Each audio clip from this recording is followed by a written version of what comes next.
第10课：惊弓之鸟。更雷是古时候魏国有名的射箭能手。有一天，更雷跟魏王到郊外去打猎，一只大雁从远处慢慢地飞来，边飞边鸣。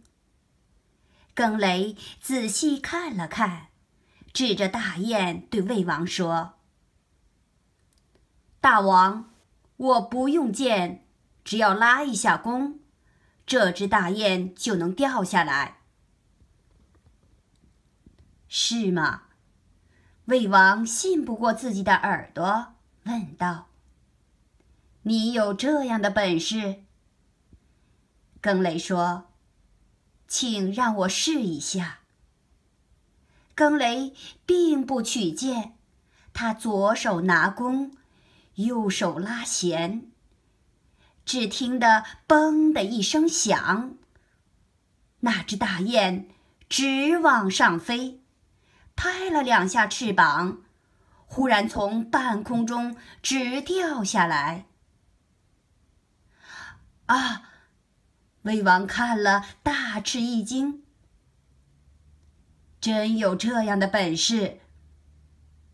更雷笑笑说：“不是我的本事大，是因为我知道这是一只受过箭伤的鸟。”